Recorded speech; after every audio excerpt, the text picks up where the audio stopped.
Bageshwar seat पर उपचुनाव जारी, बीजेपी और कांग्रेस में सीधी टक्कर। सीएम ने ट्वीट कर पहले मतदान फिर जलपान की अपील की। उत्तराखंड में आज से विधानसभा का मॉनसून सत्र, विपक्ष ने सरकार को घेरने की तैयारी की। अनुपूरक बजट समेत यूसीसी पर नजर। यूके SSC स्नातक स्तरीय समेत 5 नई भर्तियां निकालेगा आयोग। युवाओं को 1400 से अधिक पदों पर नौकरी का मौका, भर्ती प्रक्रिया की तैयारी शुरू। उत्तराखंड को लगा डेंगू का डंक, देहरादून में डेंगू मरीजों की संख्या में हुआ इजाफा। बारिश के बाद डेंगू के डंक से लोग हुए परेशान। देहरादून में ट्रेडिंग कारोबारी से लाखों रुपए लूटे, स्पेशल 26 की तर्ज पर बनाई थी योजना। 3 आरोपी गिरफ्तार, कारोबारी का शिष्य फरार। उत्तराखंड मौसम पूर्वानुमान जारी, 5 जिलों में तेज बारिश का येलो अलर्ट। कई इलाकों में हल्की बारिश के साथ बिजली गिरने का अनुमान। आप देख रहे हैं न्यूज़, खबरों का सारथी। नमस्कार, मैं हूं आपके साथ अवंतिका अवस्थी। बात करेंगे उत्तराखंड खबरों की। खबर देहरादून से है, जहां सीएम धामी ने बागेश्वर की जनता से की अपील। सीएम धामी ने पहले मतदान फिर जलपान की अपील की। मतदान कर अपने मताधिकार का सदुपयोग करें। कुछ इस प्रकार से सीएम पुष्कर सिंह धामी ने ट्वीट किया है। बागेश्वर की विकास यात्रा को जारी रखने में योगदान दें। बता दें कि सीएम धामी ने ट्वीट कर पहले मतदान फिर जलपान की जनता से अपील की है। साथ ही उन्होंने लिखा कि मतदान कर अपने मताधिकार का सदुपयोग करें, बागेश्वर के विकास यात्रा को जारी रखने में योगदान दें।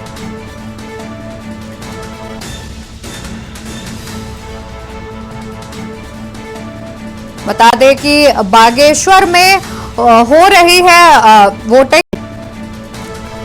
बागेश्वर में आज सुबह से ही वोट डाले जा रहे हैं, जिसको लेकर सीएम पुष्कर सिंह धामी ने ट्वीट किया है।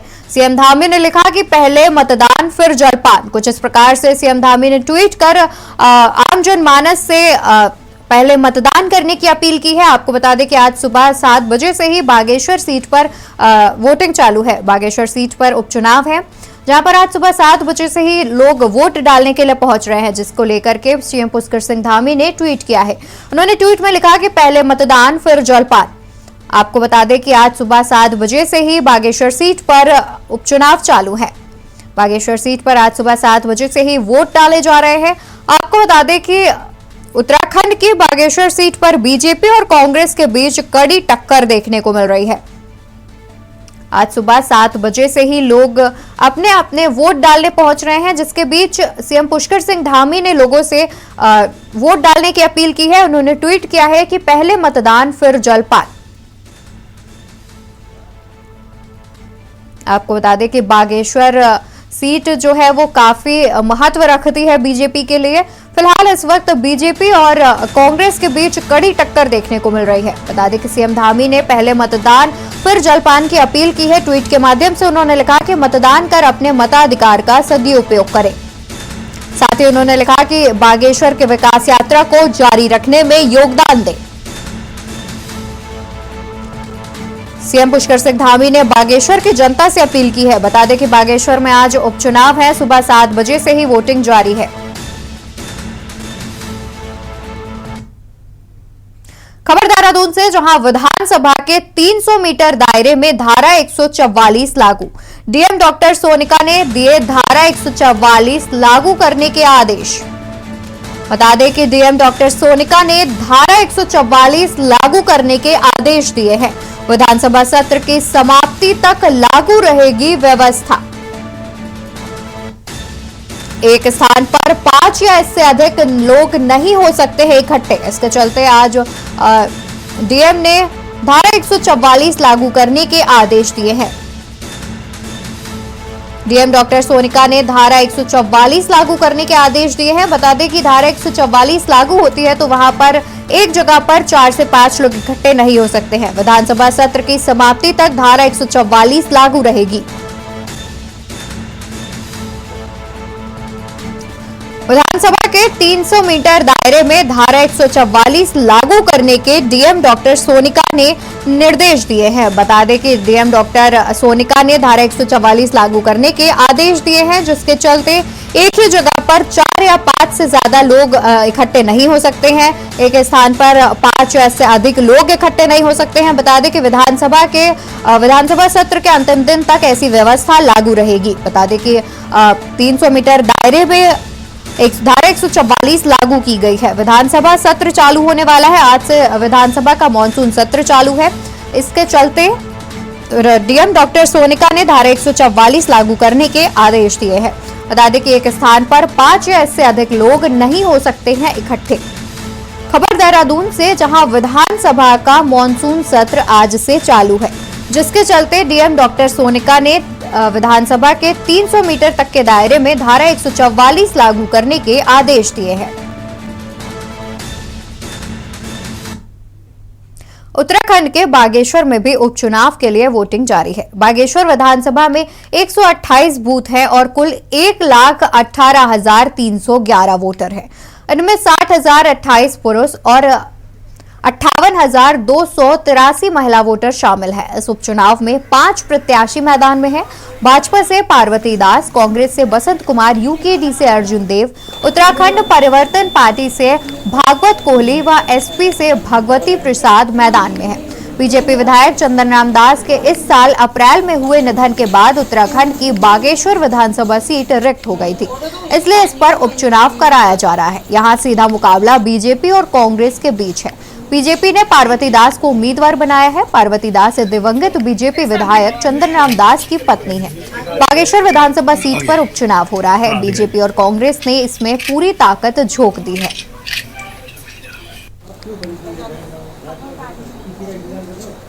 विधानसभा में 188 पोलिंग बूथ पर मतदान शुरू होना है, तो हमारा सभी जगह मतदान स्टार्ट हो गया है। तो अभी 9 o'clock के जो 2 घंटे के मतदान की रिपोर्ट आएगी, तभी पता चलेगा कितना परसेंटेज अभी हुआ है। अभी कोई स्थिति ऐसा नहीं है कि हमारा कोई भी कहीं पर भी किसी भी बूथ पर कोई इशू नहीं है। सब जगह फ्लॉलेसली मतदान अच्छे से चल रहा है और यहाँ इस वाले बूथ पर जिस पर मैंने दिया है तो काफ़ी अच्छा टर्नआउट है। अभी तक 7% के आसपास टर्नआउट है। लगभग 639 यहाँ पर वोटर्स रजिस्टर्ड हैं। अभी तक हमारा लगभग 94 के आसपास वोटिंग हो चुका है। तो इस तरह अन्य बूथों पर भी होगा। तो एक बार 9 का जब रिपोर्ट आएगा तब पता चलेगा कि क्या टर्नआउट है। बाकी की स्थिति सामान्य है। कुछ वीवीपैट्स में मतदान के दौरान कुछ खराबी हुई थी, उनको रिप्लेस कर दिया गया, तो आप सभी जगह सुचारू है। उत्तराखंड के बागेश्वर में उपचुनाव के लिए वोटिंग जारी है। इस उपचुनाव में 5 प्रत्याशी मैदान में हैं। भाजपा से पार्वती दास, कांग्रेस से बसंत कुमार, यूकेडी से अर्जुन देव, उत्तराखंड परिवर्तन पार्टी से भागवत कोहली व एसपी से भगवती प्रसाद मैदान में है। तो वहीं बीजेपी की प्रतिष्ठा भी उस चुनाव में दांव पर लगी है। बम्पर वोटिंग के लिए चुनाव आयोग लोगों को जागरूक कर रहा है। तो वहीं सीएम पुष्कर सिंह धामी ने ट्वीट कर लोगों से ज्यादा संख्या में पोलिंग बूथ पर जाकर वोट करने की अपील की है। सीएम धामी ने ट्वीट कर लिखा, सरयू एवं गोमती नदी के संगम पर स्थित बाबा बागनाथ की पवित्र धरती को नमन करते हुए बागेश्वर विधानसभा की देवतुल्य जनता से विनम्र निवेदन करता हूं कि लोकतंत्र के इस महापर्व में अपने मताधिकार का सदुपयोग कर बागेश्वर के विकास यात्रा को अविराम जारी रखने में अपना बहुमूल्य योगदान दें।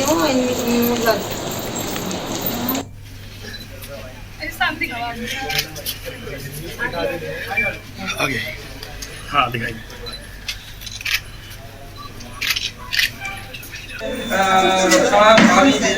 जैसे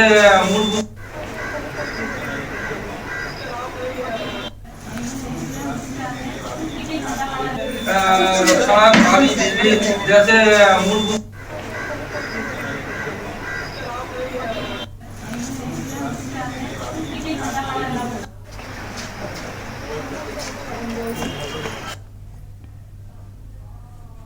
खबर बागेश्वर से, जहां जिला निर्वाचन अधिकारी ने किया मतदान। अनुराधा पाल ने किया अपने मताधिकार का प्रयोग। राजकीय बालिका इंटर कॉलेज में किया मतदान। जनता से मताधिकार का प्रयोग करने की अपील की है। बता दें कि आज बागेश्वर सीट पर सुबह से ही मतदान जारी है। अनुराधा पाल ने किया अपने मताधिकार का प्रयोग। राजकीय बालिका इंटर कॉलेज में किया मतदान। जनता से मताधिकार का प्रयोग करने की अपील भी की है।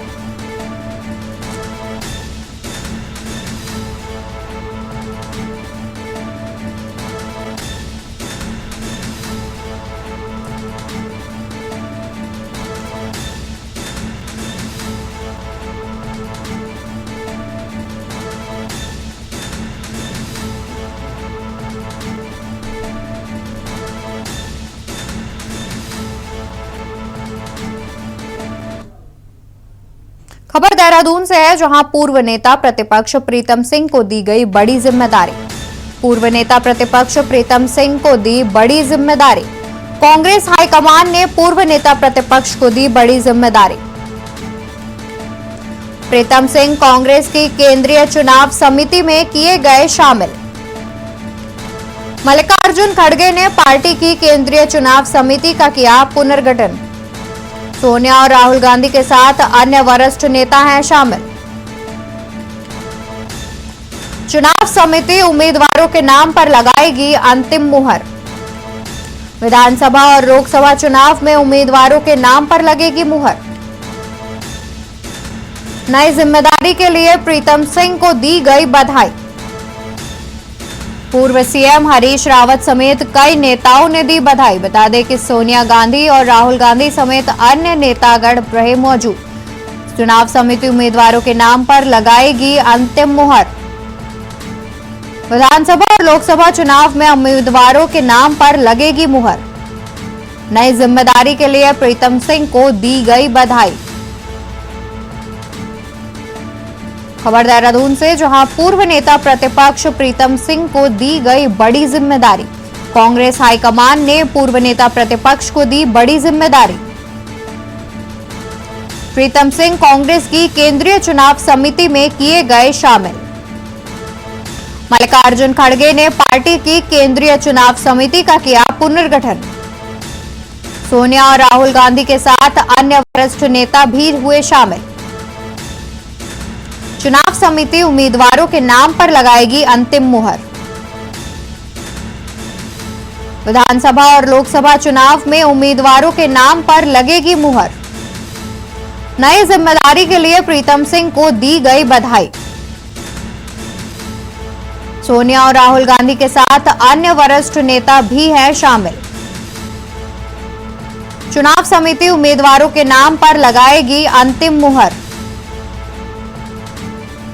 विधानसभा लोकसभा चुनाव में उम्मीदवारों के नाम पर लगेगी मुहर। नई जिम्मेदारी के लिए प्रीतम सिंह को दी गई बधाई।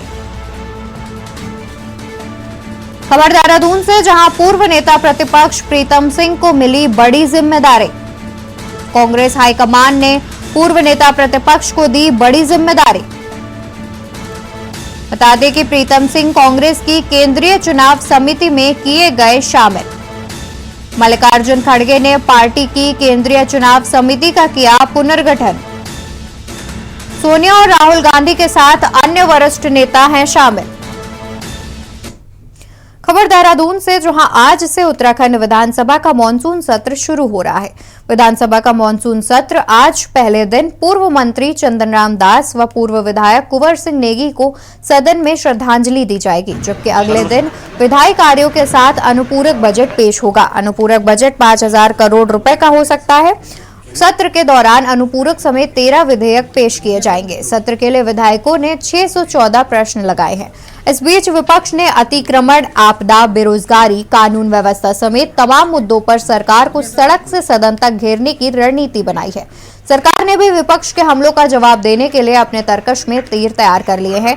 ऐसे में सत्र के हंगामेदार रहने के आसार हैं। धामी मंत्रिमंडल की हाल में ही हुई बैठक में विधानसभा के मानसून सत्र के लिए 5 से 8 सितंबर तक के कार्यक्रमों पर मुहर लगाई गई थी। सोमवार को विधानसभा अध्यक्ष ऋतु खंडूरी भूषण की अध्यक्षता में हुई कार्य मंत्रणा समिति की बैठक में सत्र के लिए 2 दिन का एजेंडा तय किया गया है। यह 6 सितंबर को समिति की फिर से बैठक होगी, जिसमें आगे का एजेंडा तय किया जाएगा।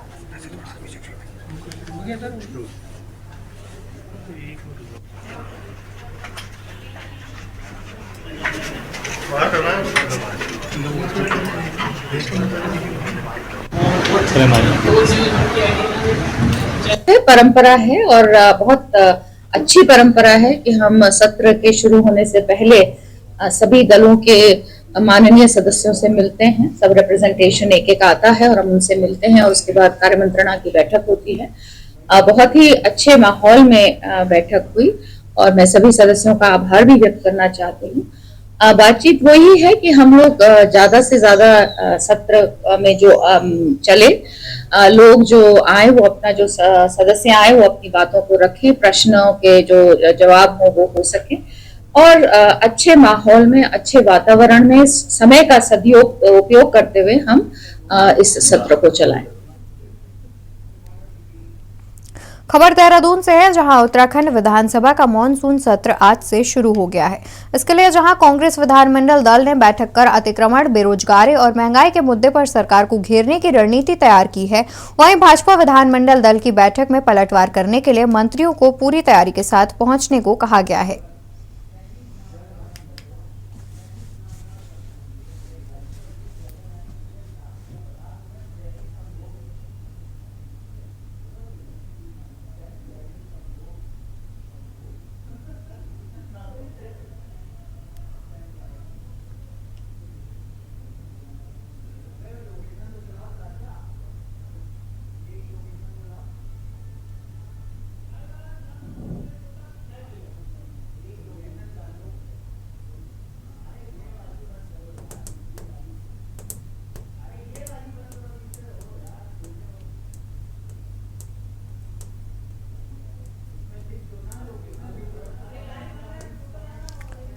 तो बता दें कि आज मॉनसून सत्र का पहला दिन है। आज से विधानसभा का मॉनसून सत्र चालू है, जिस पर विपक्ष जो है हंगामेदार रहने के आसार है। विपक्ष ने कई सारे प्रश्न तैयार कर लिए हैं, साथ ही सत्ता पक्ष ने भी विपक्ष पर पलटवार करने के लिए अपनी तैयारी पूरी कर ली है। बता दें कि आज विधानसभा सत्र की शुरुआत होनी है। विधानसभा का मॉनसून सत्र आज से शुरू हो रहा है, जिसको लेकर के विपक्ष का हंगामेदार रहने के आसार है। विपक्ष ने कई ऐसे मुद्दे तैयार कर लिए हैं जिस पर वो सरकार को घेर सकती है। वहीं सरकार ने भी विपक्ष को जवाब देने के लिए, पलटवार करने के लिए अपनी तैयारियां पूरी कर ली हैं। आपको बता दें कि आज विधानसभा का मॉनसून सत्र है, जिसको लेकर के विधानसभा के 300 मीटर दायरे तक डीएम ने धारा 144 भी लागू कर दी है। आपको बता दें कि आज मॉनसून सत्र के हंगामेदार रहने के भी आसार है। साथ ही विधानसभा के 300 मीटर के दायरे तक धारा 144 भी लागू है और ये जो प्रक्रिया है वो विधानसभा सत्र के आखिरी दिन तक लागू रहेगी। आपको बता दें कि डीएम डॉक्टर सोनिका ने धारा 144 लागू करने के आदेश दिए हैं। बता दें कि विधानसभा में आज मॉनसून सत्र का पहला दिन है। पहले दिन ही विपक्ष के हंगामेदार रहने के आसार है, जिस पर सरकार जो है, सत्ता पक्ष जो है वो भी पलटवार करने के लिए तैयार है।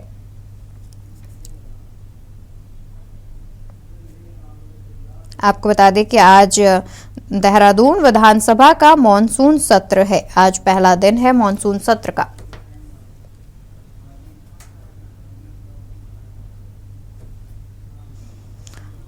इसी खबर पर तमाम जानकारी के लिए हमारे साथ संवाददाता अंकित काला जुड़े हुए हैं। अंकित, विपक्ष ने अपनी तैयारियां कर ली हैं सरकार को घेरने के लिए, तो वहीं सरकार ने भी विपक्ष को पलटवार करने के लिए अपनी तैयारियां कर ली हैं। फिलहाल आज जो मॉनसून सत्र है उसमें बजट भी पेश हो सकता है, अनुपूरक बजट, उसमें क्या कुछ शामिल रहेगा, इस प्रकार की कोई जानकारी? देखिए अवंतिका, इस समय उत्तराखंड विधानसभा के सत्र की शुरुआत होने जा रही है मॉनसून सत्र की। अब से थोड़ी देर में सत्र शुरू होगा, लेकिन सत्र शुरू होने से पहले ही विपक्ष ने तमाम मुद्दों को लेकर के सत्ता पक्ष को घेरने की रणनीति जो बनाई थी उसको आज अमली जामा पहनाते हुए आज विपक्ष के तमाम जो विधायक हैं वो सदन में इस समय धरने पर बैठे हुए हैं। विपक्ष इस सत्र में आपदा को लेकर के सवाल उठाएगा। इसके अलावा अतिक्रमण हटाओ अभियान के तहत जो व्यापारियों को जो दुकानें हटाई जा रही हैं, विपक्ष का आरोप है कि पहले ही बेरोजगारी बढ़ी हुई है और उसके बाद फिर जो युवा है वो और बेरोजगार हो रहे हैं, तो इसका भी मुद्दा सदन में उठाया जाएगा। इसके अलावा सदन की जो अवधि है अवंतिका, उसको छोटा रखने का जो छोटी रखी गई है, ऐसा विपक्ष का आरोप है। विपक्ष का कहना है कि सरकार विपक्ष के सवालों से बचना चाहती है, जनहित के सवालों से बचना चाहती है और इसी के मुद्दे पर आज विपक्ष धरना प्रदर्शन कर रहा है सदन के भीतर। और मुख्यमंत्री पुष्कर सिंह धामी इस समय सदन की कार्रवाई में भाग लेने के लिए विधानसभा पहुंच चुके हैं। आज एक शोक प्रस्ताव आएगा जिसमें पूर्व कैबिनेट मंत्री स्वर्गीय चंद्र नामदास जी को भावभीनी श्रद्धांजलि दी जाएगी, उनके द्वारा किए गए कार्यों पर चर्चा की जाएगी और कल संभवतः शाम को 4 बजे सरकार अनुपूरक बजट पेश करने जा रही है। करीबन 11,000 करोड़ रुपए का यह अनुपूरक बजट होने जा रहा है। जी, अनुपूरक बजट में किन किन मुख्य बिंदुओं को शामिल किया गया है, इस प्रकार की अभी तक कोई जानकारी अगर मिली हो तो? देखिए अवंतिका, इस अनुपूरक बजट में तमाम विभागों की तरफ से जो प्रस्ताव मांगे गए थे, विभागों को ये बजट दिया जाएगा क्योंकि आने वाला जो समय है उसमें वेतनमान है या अन्य खर्चे हैं विभागों के, वो अलग अलग विभागों को बांटी जाएंगी। कल शाम 4 बजे ये अनुपूरक बजट सदन के पटल पर रखा जाएगा। इसके बाद इस पे चर्चा की जाएगी और इसे पारित कराया जाएगा।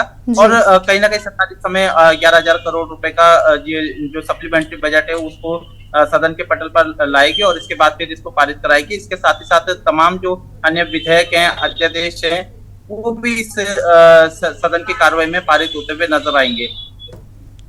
जी बिल्कुल, साथ ही विपक्ष आज हंगामेदार रहने के आसार हैं। अभी से ही विपक्ष अगर धरने पर बैठ गया है तो इसको लेकर के क्या अभी तक सत्ता पक्ष की तरफ से कुछ बयान सामने आया हो?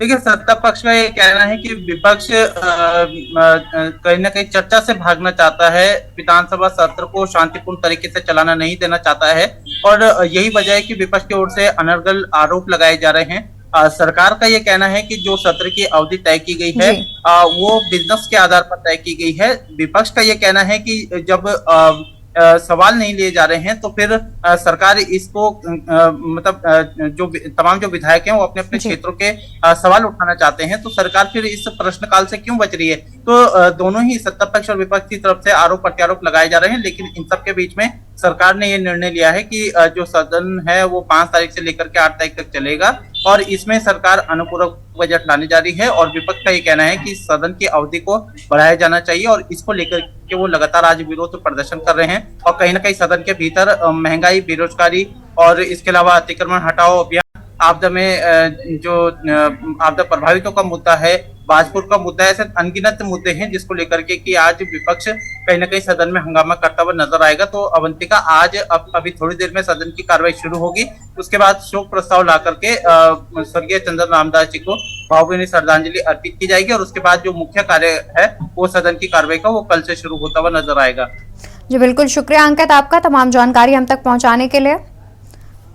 तो बता दें कि आज विधानसभा मॉनसून सत्र का पहला दिन है जिसमें विपक्ष के हंगामेदार रहने के भी आसार हैं। खबरों में आगे बढ़ते हैं, जहां बधाड़गढ़ी स्वायत्त सहायता समूह की महिलाओं ने ग्वालदम में मुख्यमंत्री पुष्कर सिंह धामी से मुलाकात की। इस दौरान महिलाओं ने मुख्यमंत्री को पहाड़ी उत्पादों की टोकरी भेंट की। मुख्यमंत्री ने महिला समूह के कार्यों की सराहना करते हुए उन्हें प्रोत्साहित किया। सीएम ने कहा कि राज्य सरकार की तरफ से स्वयं सहायता समूह को आगे बढ़ाने के लिए हर संभव सहायता दी जा रही है। समूहों द्वारा तैयार किए जा रहे उत्पादों की अच्छी ब्रांडिंग, पैकेजिंग के साथ विपणन की व्यवस्था की जा रही है। उन्होंने महिला समूह के कार्यों की प्रशंसा करते हुए पहाड़ी उत्पादों को आगे बढ़ाने पर जोर दिया। इस दौरान महिलाओं ने लाल चावल, मुंडवे का आटा, झंगोरा, तिलों का तेल, राजमा आदि पहाड़ी उत्पादों की टोकरी सीएम को भेंट दी।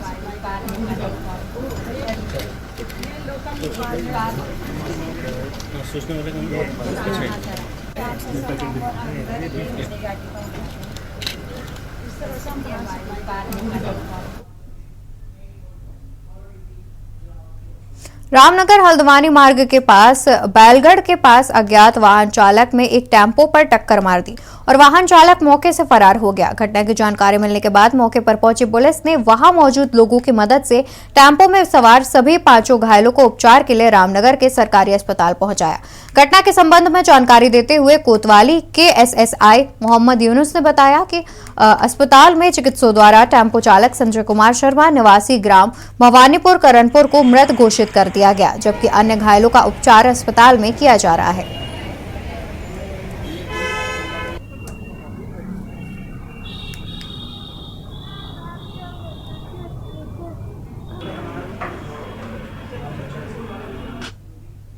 उत्तराखंड की खबरों में मेरे साथ फिलहाल इतना ही। आप देखते रहिए के न्यूज़ इंडिया।